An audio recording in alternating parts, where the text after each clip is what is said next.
Kidney কিভাবে নষ্ট হয় শোনেন। চিনি বেশি থাকিলে কিডনি নষ্ট হবে, প্রেসার বেশি থাকিলে কিডনি নষ্ট হবে, প্রদাহ বেশি থাকিলে কিডনি নষ্ট হবে, বেশি ওষুধ খাইলেও কিডনি, ব্যথার ওষুধ, এগুলো আরো অনেক ওষুধ আছে, কিডনি নষ্ট হবে। তাহলে খেয়াল করেন, কেমিক্যাল কিডনি নষ্ট করে, ওষুধ কিডনি নষ্ট করে, প্রেসার নষ্ট করে, ইনসুলিন বেশি থাকলে, ডায়াবেটিস বেশি থাকলে, প্রদাহ বেশি থাকলে নষ্ট হয়। তাহলে 6 বেলা চিনি খাওয়া আর ওষুধ দিয়ে সেটা কমানোর চেষ্টা করা হচ্ছে, পুরো কিডনির 12টা বাজিয়ে দেওয়ার চিকিৎসা। তাহলে ডায়াবেটিস রোগী কেউ 15, 20, 25, 30 যে কোনো একটা বয়সে গিয়ে ডাক্তাররা বলবে এই আপনার কিডনিতে সমস্যা চলে এসেছে, কংগ্রাচুলেশন। কারণ অনেক দিন ধরে দুজন মিলে চেষ্টা করছে কিডনির 12টা বাজাবে, এখন পারছে। আর কবে কিডনি নষ্ট হলো রেগুলার ট্র্যাকে রাখে, মাসে মাসেই ক্রিয়েটিনিন দেখে, তারপরে একসময় হাসি মুখে বলে আপনার কিডনি এখন আমরা নষ্ট করতে পেরেছি, কংগ্রাচুলেশন। নাকি বুঝেন নাই? তাহলে কিডনি ভালো রাখতে হলে কি করতে হবে?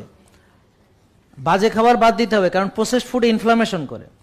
তারপরে প্রেশার, বিনা ওষুধে প্রেশার নিয়ন্ত্রণ করতে হবে। কিরকম? চর্বি গলিয়ে, রোজা এবং ব্যায়ামের মাধ্যমে চর্বি গলিয়ে, ভালো ঘুমিয়ে, রিল্যাক্স থেকে, ভিটামিন ডি বাড়িয়ে, ওই যে প্রদাহ জ্বালা লাগবে না আমাদের, খেয়াল করেন, ইনসুলিন রেজিস্ট্যান্স কমিয়ে, লবণ কমিয়ে, চিনি কমিয়ে, ইনসুলিন কমিয়ে, খেয়াল করেন, হ্যাঁ, আর দুশ্চিন্তা কমিয়ে, সব কিছু। এবার আপনি প্রাকৃতিক খান, হ্যাঁ, এবং পরিমিত খান, রোজা রাখেন, দেখবেন কিডনিও ভালো, কিডনি নষ্ট হয়ে যাবে না। তাহলে যারা 8-10টা ওষুধ খায় তাদের কিডনি নষ্ট হওয়ার সম্ভাবনা বেশি, নাকি যে একটা ওষুধও খায় না তার কিডনি নষ্ট হওয়ার সম্ভাবনা বেশি? যে প্রাকৃতিক বিশুদ্ধ খাবার খায় তার কিডনি নষ্ট হওয়ার সম্ভাবনা বেশি, নাকি যে সব প্রসেসড ফুড খায়, ডুবো তেলে ভাজা পোড়া খায়, হ্যাঁ, চিনি জাতীয় খাবার খায়, কার কিডনি সম্ভাবনা বেশি যে নষ্ট হয়ে যাওয়ার? প্রসেসড ফুড খাওয়ার। তাহলে যে ব্যায়াম করে না তার কিডনি ভালো থাকার কথা, নাকি যে নিয়মিত ব্যায়াম করে কার কিডনি ভালো থাকার কথা? আপনি যে ঘাম ঝরালেন ব্যায়াম করে, এতে কি কিডনির ভালো হলো না খারাপ হলো? কেন? কারণ অনেক টক্সিন ঘামের মাধ্যমে বেরিয়ে গেল, কিডনির দায়িত্ব কিছু কমে গেল। বুঝেননি কথা?